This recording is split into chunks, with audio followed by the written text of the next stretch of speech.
gallons of hazing in which I had been subjected within the last couple of hours at the beach by a really big guy. In my defense, I will say that they got wetter than I did. But when there's half a dozen or 7 people that are all bigger than you are, no matter what kind of a struggle you put up, and no matter how wet and bruised they get, you're still going to go in the water and you're still going to hike up the elastic on the back of your underpants. And that in fact was characterizing my mood. But undaunted, I did restore my composure and inform the object of my affection that eventually she and I would be married.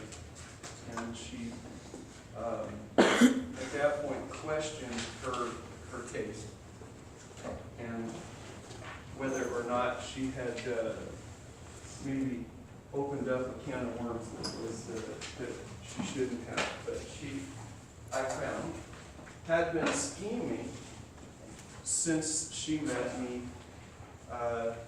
among a group of my peers when the 8th graders kind of were moving up to youth Sabbath school, and I was a visitor at Carmichael Church. And outside the youth chapel lobby area there on the way to church, an older friend, 1-year-old, introduced me to a number of his friends that were upperclassmen. And she was among that group, and she said, when I stepped forward and shook her hand and said, "Pleased to meet you," she said, "Oh, that's it right there." She felt something significant. So I just cut right to it. I absolutely have never been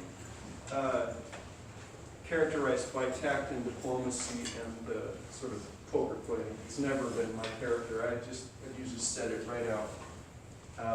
That appointed me with several principal's offices in my school career, and made it difficult for me to function smoothly as a cooperative student a number of times, but I just plain said it. So I was thinking it, and I told her what my thoughts were in the matter, and she said that she thought I might have a screw loose at some time. So I said, that's okay, It doesn't have to happen right away. I'm only 13. I have to be at least 18 in order, to get married. Don't have to worry. And so she was then, for the first time in a couple of months, or a month and a half, questioning her taste. And we made our way, as it was starting to get toward sunset, we made our way across the beach and up to the grassy area where there were picnic tables, where folk were preparing for feeding that, because I can't stand them, that plague of an Adventist young people's dinner. What do you always feed Adventist young people when you want it to be easy and you're only making one thing? Haystacks. Man, I love haystacks. They're so foul. They're so foul. And it was before nacho chips. It was Fritos, man. Fritos are nasty. They're nasty. And so here we are, Fritos. And I hate refried beans. I don't like refried beans. I like just beans. But when you make them all refried and you cook shortening or lard or whatever, and they're just foul. So there's just nothing I like about that except the salsa. And I don't like tomatoes. I like lettuce, but do you think that in a salad dressing so you can have lettuce properly? Oh, heck no. So here I am, annihilated in my dinner plans, because it's not a big pot of spaghetti. Would it be any harder to just make a big pot of spaghetti? No, it's haystacks. So it doesn't even smell good, even to me. I like the cheese, but again, cheese and lettuce with absolutely nothing else on them. And I didn't like sour cream either, so there's just nothing for me. And I'd already eaten my lunch. So I'm sitting at picnic tables and I'm watching all the cool guys up there with their guitars, the ones who are confident up in front of people and real good on the guitar, and they're cool, and people are looking at them, admiring them. Even like the girls in my own class are looking at these big guys, like, with 2 days of adolescent beard and everything, and tuning up their Ovations and their Martins and their Epiphones, and getting ready to do worship, that we were going to have sort of along with our haystacks. But there was a natural kind of a stage area. The grass grew up onto a hill, and there's sort of a flat plain, so it's kind of like a natural atmosphere kind of thing. And everyone is seated, the whole school, and it's a bigger school then than it is now. I imagine if it's like most academies, the Sacrament Academy now probably has about 150 in the high school. Who's from Sacrament Academy? It's about 150, 120, something like that, in 9 through 12. But there was 100 more than that there. That's a pretty good-sized Adventist school at the time. When you look at the whole thing, and you're a freshman trying to find a way to fit in and either be cool or be left alone or whatever niche you're looking for, I was just looking for a niche where they weren't going to haze me anymore that day. So I'm already kind of embarrassed. They're making comments about people when people come from getting their junk on the bus and coming over and looking for. They're making, everyone's kind of in a raucous mood, and everyone's kind of teasing everybody. And right off to the audience right of the area where these guys are tuning their guitars, just for ambiance, I guess, are these two blue old school porta potties. Here's all these cool guys with their nice guitars and very stylish looking after the beach clothes, and they're tuning up, and just for effect, there's porta pots right there. And so I watch a couple of people that kind of make their way up there, and everyone that goes up toward the potties is going on stage to go into the potties, and the door is actually open toward the audience. Come on. So everyone who goes up there is subject to every moronic, junior high level bathroom comment that has to get made loud so everyone can hear it and laugh. I hope everything comes out okay. People come out and they say, "Did you file the paperwork?" And everything you can imagine, silly nonsense. And I'm sitting there going, "Man, I'm really glad I don't have to go up there." And then I thought, wait a minute. Yes, I do. I'm not doing that. I will wait until we are all the way back in Sacramento. And in about 5 more minutes, it was clear that I was not going to be waiting until Sacramento. So I'm going, that's probably worse than getting a Melvin on the beach, I get up and I start toward the stage area. And as I'm walking up there, they don't even have any new bathroom jokes. They just tell the same ones they've been telling 3 or 4 times already. It's like, tired, guys, tired. I was glad I wasn't first, but it was still marvelous. I can feel my face flushing because everyone is thinking about me going there where you can't flush. And I'm going in there, and I can hear people laughing and making fun of me and everything. And I had a pretty substantial red afro, and they were making comments about my hair and everything, and freshmen this, and do freshmen go to the bathroom the same way as everyone else? And so finally I go in there and close the door, and I'm like, gee, man. And then I can hear all kinds of laughter and everything. People are laughing like, I'm missing something. My gosh, I'm missing something. And there's probably and then they're laughing really laughing. And I'm curious that I heard that, it had one of those, those little hook and eye kind of locks, which I had locked when I went in. the last thing you need is the bathroom door to come open when you're in that situation. That would be, well, there's no leaving that down. So I put that, and then I heard the other one. I heard someone go into the other one, I think because I heard another click, and then I thought, why did I hear this squeaking thing when the door opened when I heard that?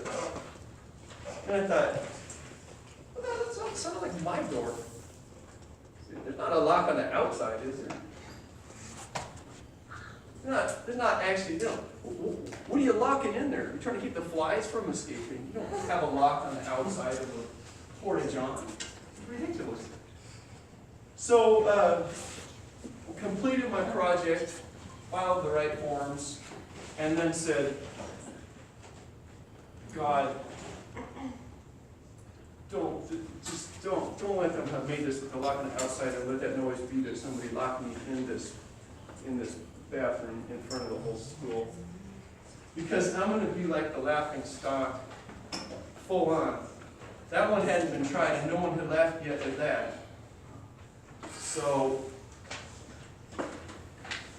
I said, okay, I'm going to, in case something unbelievable like that has happened, I'm going to push slowly and quietly. So that if I feel any resistance, then we'll draw back and reevaluate and make our plan. So push just barely. I can't push it at all.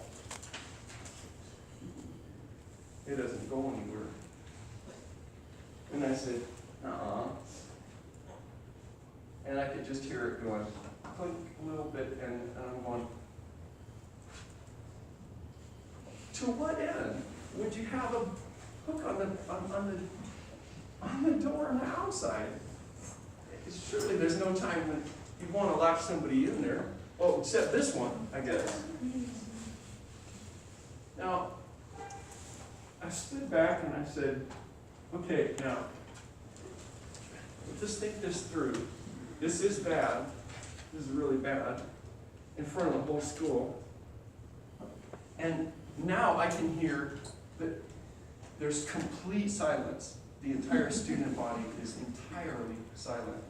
Not even chattering or banging pot lids or tuning guitars. Everybody is quiet. And I'm going, don't let them be looking at this door out here from outside and contemplating my circumstance. I'm looking at the thing and I'm going, there is no other way out either. It's one piece. And so I thought, okay, if you panic and get ridiculous, and you have a tantrum in here, or you flail or anything, that's going to be the most delightful for everyone else. Don't do that. And so I said, don't panic, stupid. And I pictured, okay, I know what would keep my cool intact and my mystique. What's going to happen here is, I don't lift weights for nothing. I'm gonna make it look like on my way out, I didn't even notice that anyone locked it, because I'm gonna knock this stupid door off of its hinges so that it opens this way, and then stand on it like what? And then everybody will know who they don't lock in the blue bathroom. And so I said, got to get a little bit of a run here. It's only about this wide, so you can't get that much of a run. So I'm going to hit it as hard as I can, and it's going to it's fiberglass and all that, so it's going to just pull the hinges right off if I hit it just right. And it has to happen just like that. So I plan the whole thing in my mind, and I still think I can salvage this. We can turn this around. This is going to be good. Instead of looking like a jerk and a little fool, I'm going to look like Hercules or Sinbad or something, tightening my belt. Who dares? That's with the mighty freshman.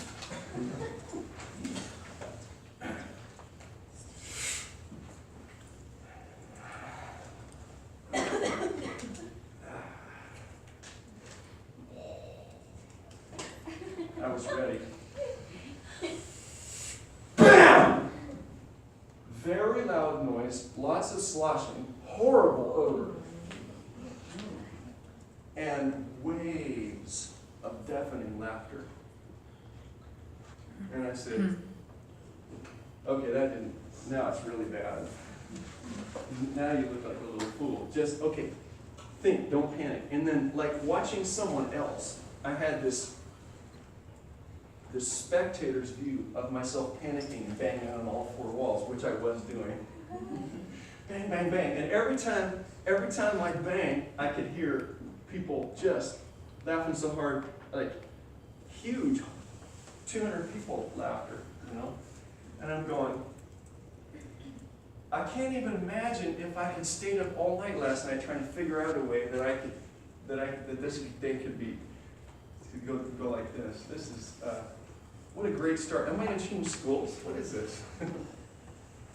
And I sat there and I said, the only thing you can do to make this worse is something, or they could do to make it worse, is if the thing doesn't stay vertical. We are gonna maintain vertical, because horizontal would be, I mean, you wouldn't even care what people thought. It would just, the circumstance itself would be bad enough. So we're not gonna do anything stupid, and I hope there's a limit to their nonsense.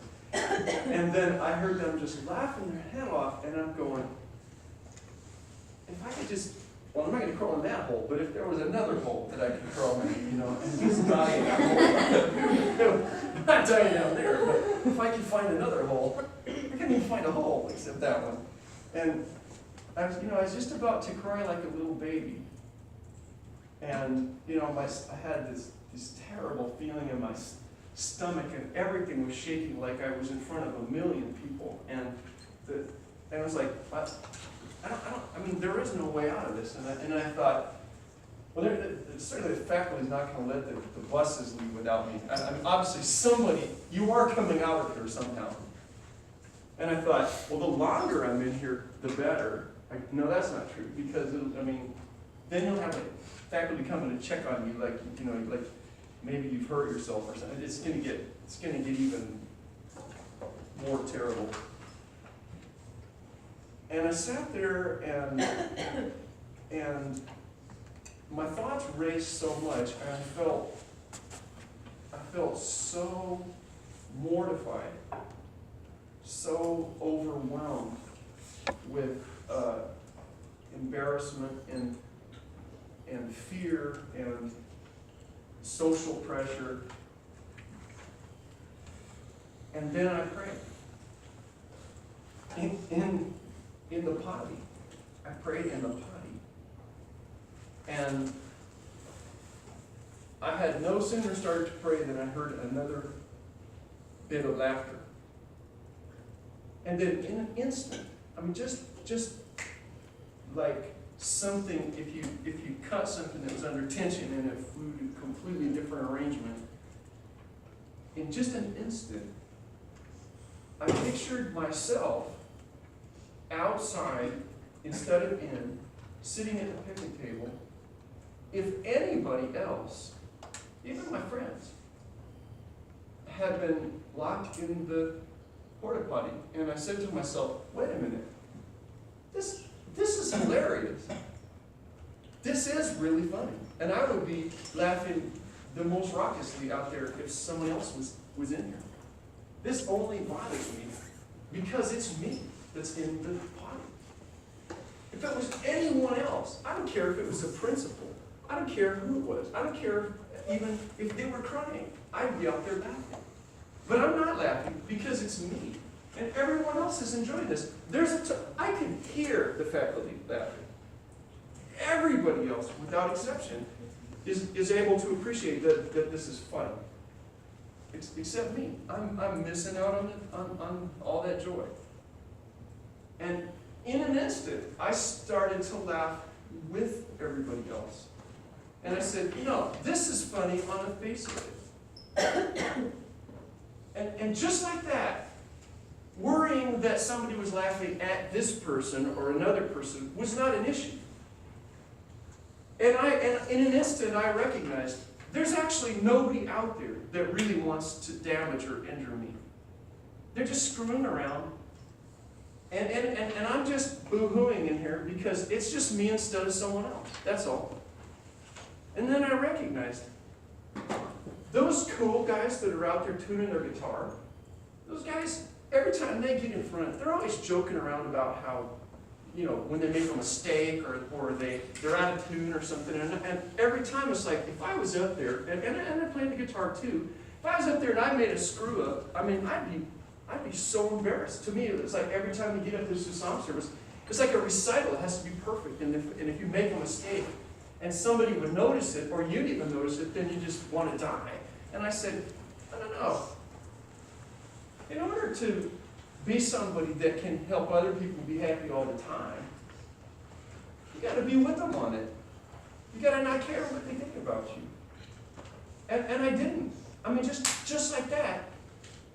Whatever it was that was inside of me that cared at all, if people were laughing at me, it died. It wasn't like, it didn't take thinking about it even for 5 minutes or anything. It just happened.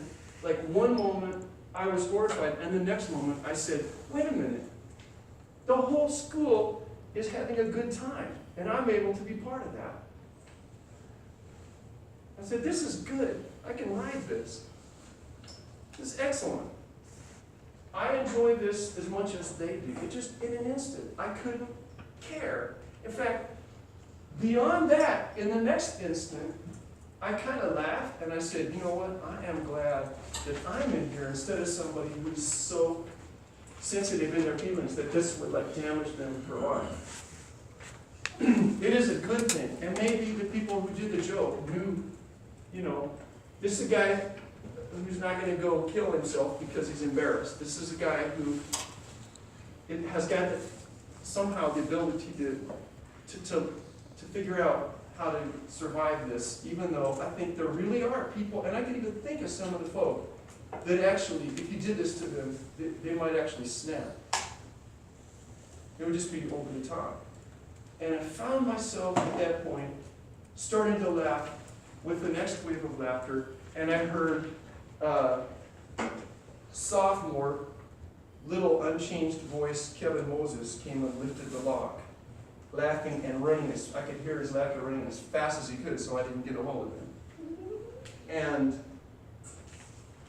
And I opened the door and just kind of shook my head, and people were laughing, and I was laughing, and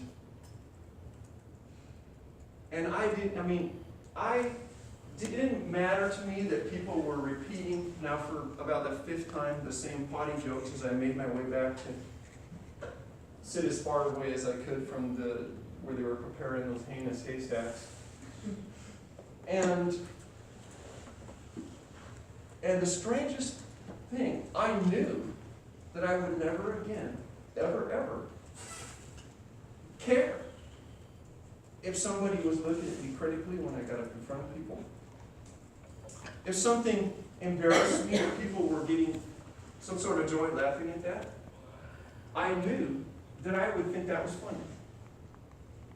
As if it was another person, as if I was watching someone else instead of just being wrapped up in myself as being the only part of the universe, not just the center of the universe, but the only part of the universe that I recognize.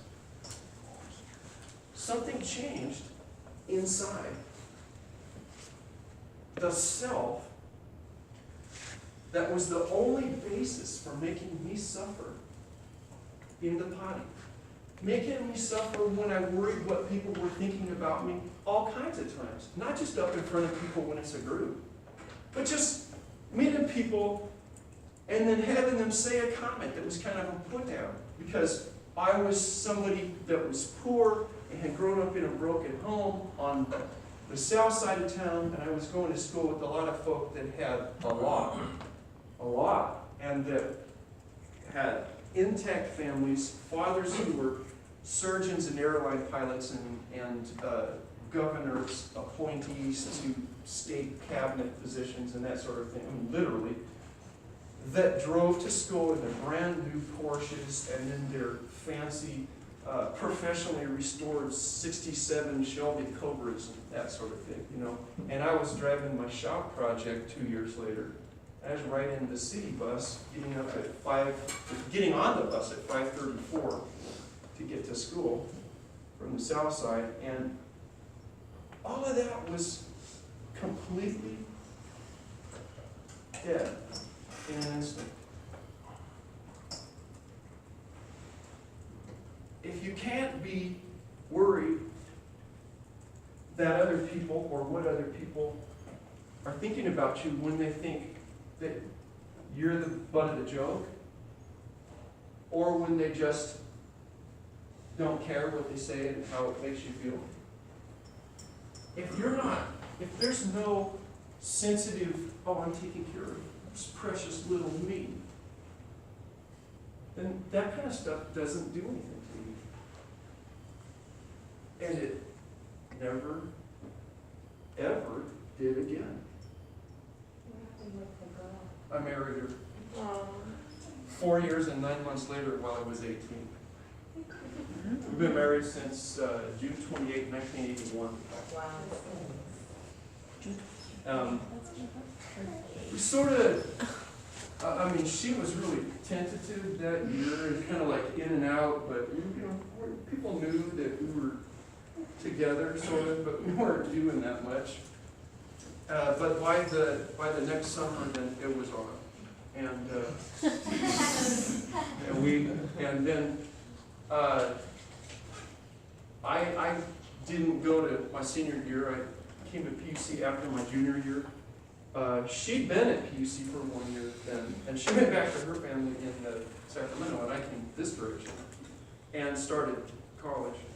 But when she came up to see me for the weekend, actually she raised the issue and said, you know, there's like, when you're here at college, just as easy as living in the dorm, we could get one of those apartments, you know, like Brookside or Court Place or whatever. And I said, not until I'm 18. I was 16 then when it started, so I said, not till I'm 18. But then we made plans to get married right after school was out in June, the year that I'd be 18, my second year in college.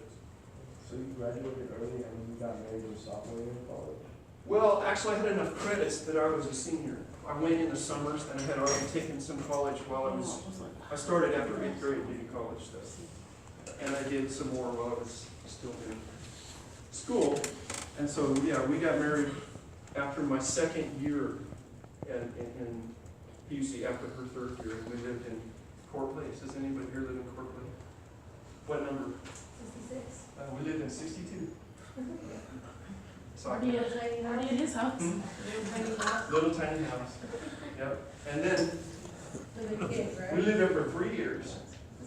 And then we my last year, at Christmas time, our daughter was born. And so we ended up, for 6 months, 3 of us, plus a big German Shepherd living in there, big, raucous, loud, fast German Shepherd. You race circles around, well, you know, you go 2 body lengths and 2 body lengths.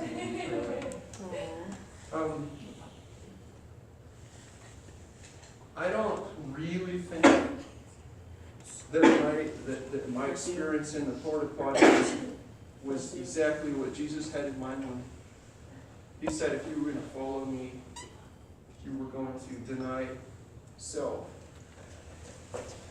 But at least in my life, it caused it to happen in an instant.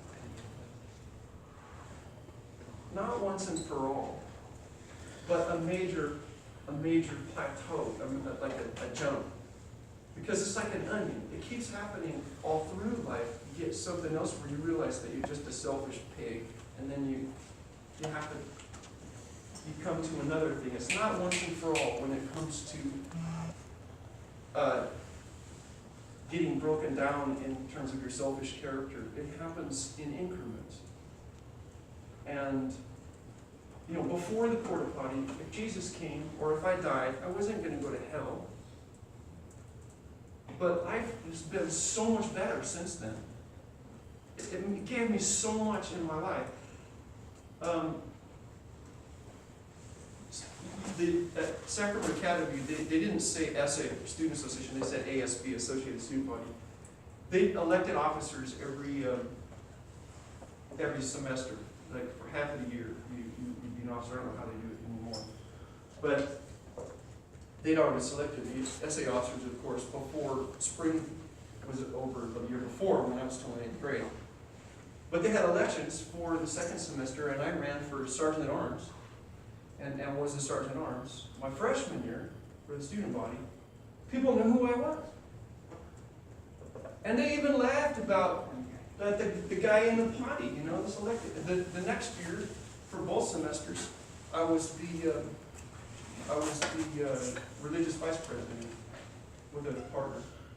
And then my junior year, I was the first non-senior to be the Student Association president, the ASB president.